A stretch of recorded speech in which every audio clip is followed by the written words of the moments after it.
aton pamigura. Sabi ko na yun ang maupay nga sunama. Damuhan na subad ikay kanyari rato nito. Lahot ang sayaw ayon hang kalagsan. Ang mga katitirok iyo mahigikita. Salit kay paniwan atong kabataan. Kung nakakabatin lahot ang atukar hiligit pa. Lahutan nasarayawon ayon hang kalagasan o batanon. Lahutan nasarayawon ayon hang lipit o sa marno.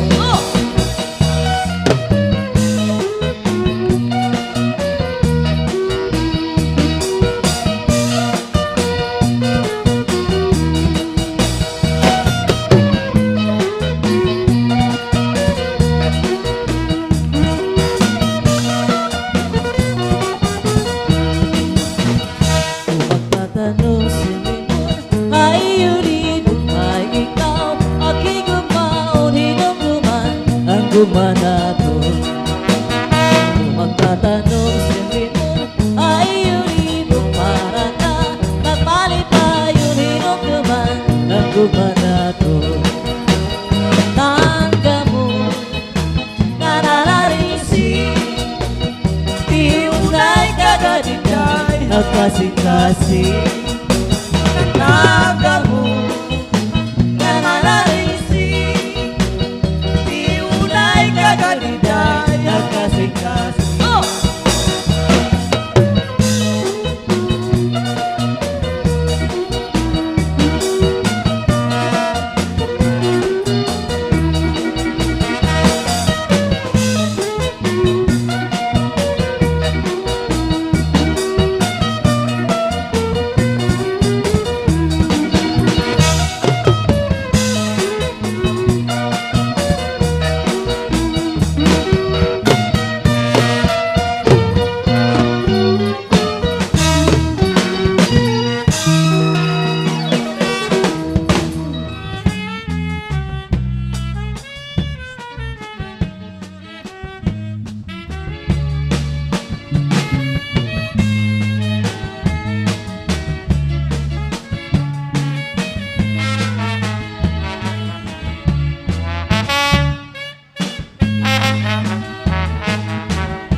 Ako magtatanong lawis-wis kawayan. Ako lakaninday palatay-latayan. Salbahis katikoy kapuaray batasan. Simulot sang kwarto kaninday higyan. Ako magtatanong lawis-wis kawayan. Ako lakaninday palatay-latayan. Salbahis katikoy kapuaray batasan. Simulot sang kwarto kaninday higyan. Ang kaninday panyunga may singa may sigarilyo. Ipik sinitoy kay may sentimento. Ang nabibiduan anas siyanas sisinahan. Tungod ang kondisyon nga waray katuman. Bisan pa akni mo bayaan. Basta waray pido sa dugan. Iara laak mag-usaan. Magantos mga kakurian. Bisan pa akni mo bayaan.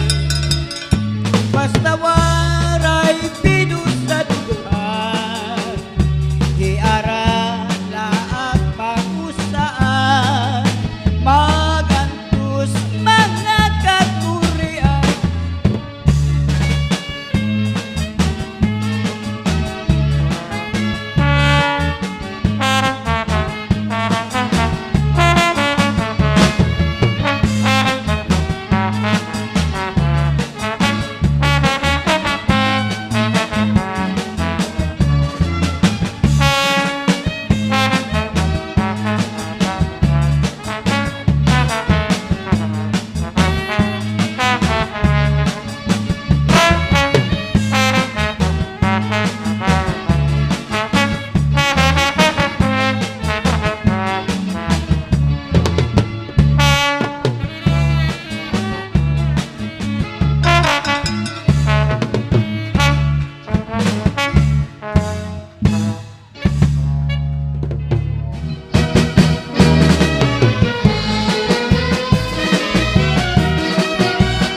pulusan makiang ayun kamabi-abihon ngan mabinuligon waray kaibiwon ay pirmi malipayon mahusay ang pamayon pamahiyog-hiyog ati pulusanon makisasangkayon diri kaharagan kay makisasayawon yapang karisyuhan waray ka na bibig ay ani pulusanon galipayan ayon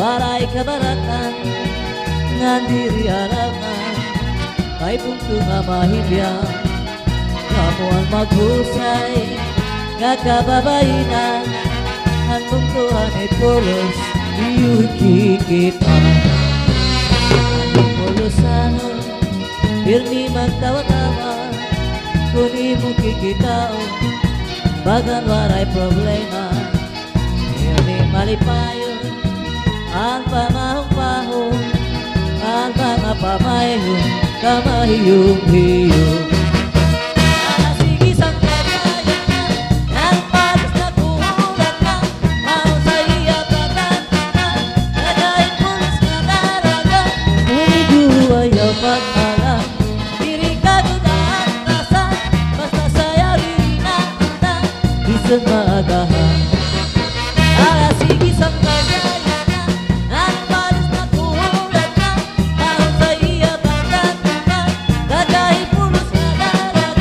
Paniguro ayaw pag-alam diri kagudaan tasan basta sayaw diri na utang isang maagahan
pulusan makian ayo kamabi-abiho ngan mabinuligo waray kailiwon ay pirmi malipayon mahusay ang pamayo pamahiyok-hiyok ati pulusan makisasangkayo diri kahada kay makisasayawon yapan parisyuhan walay ka na bibig ay ani pulusan galipayan ayo ala sige sangkay sayangan narin panis na kuhulat na mahal sa iya pagkalipan nagay pulis na dalaga paliguro ay ang pagkalang diri ka doon rasa basta saya diri na kanta isan na agahan inihahin tulos waray kabaratan ngan diri alaman ay punto nga mahilya kamo ang maghusay nga kababainan ang puntuhan ay pulos iyu'y kikitan ang pulusanon pirmi magtawa-tawa kung imong kikitaon bagan waray problema pirmi malipayon ang pamahong-pahong ang mga pamayon kamahiyong-hiyong ala sige sangkabayan na ang patas na kuhulat na mahal sa iya pagkanta nagay pulis na daraga uniguro ayaw pag-alam diri ka doon rasa basta saya diri na anda bisan maagahan ala sige sangkabayan